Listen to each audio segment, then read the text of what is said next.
she bought that house. They bought that house, even though it was the complete opposite of everything that they said they didn't want. So about 20 years ago, I met this nice couple, and she was retiring from the military, and they were moving here to Jacksonville, her and her husband, and we took them on as a client. They wanted to buy a nice house, and we sat down. Cindy took the reins because she normally does with buyers, and we had a full-on buyer consultation discussing their wants and needs. And one of the things that she said that she didn't want in a house, she would not, under no circumstances, would they buy a two-story house. So two-story houses, take them off the list.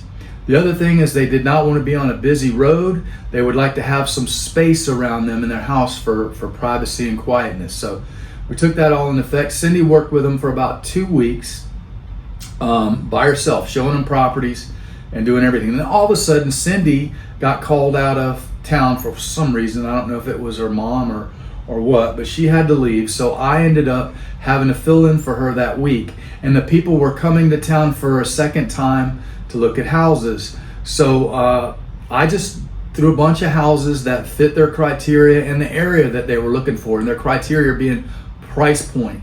And I forgot that they had some definite no's, and one of them being a two-story and one of them not being on a busy road. I threw a list of homes together and mapped them out so we could go see them that day. And one of them was just a brand new listing, and for some reason I just threw it on there. I didn't really look at it too hard. Anyways, we looked at a few houses, and then we pulled up to this one, and I'm like, oh my gosh, completely forgot they didn't want a two-story. I didn't even look at it to determine if it even fit their criteria. And I apologize. I said, listen, I'm not real sure how this got on the list today. I know it's a two-story. It's also on a busy road. You probably don't want to see it. They said, nah, we'll go see it since we're here. So we walked into that house, and I'm telling you, within 30 seconds of walking in the front door, not even going upstairs, she saw the kitchen, the living room, and the entryway, and she's like, I want this house.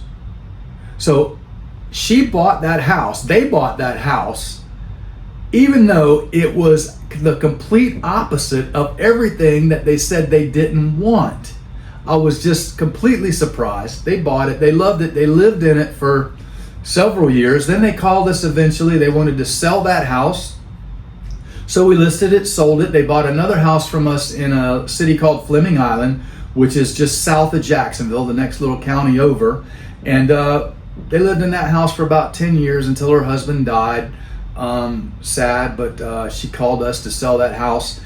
She was moving to Missouri to live with her daughter since she was up in age and really couldn't take care of herself or the house anymore.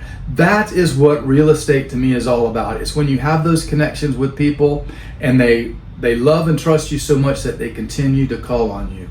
And I will never forget her and her husband.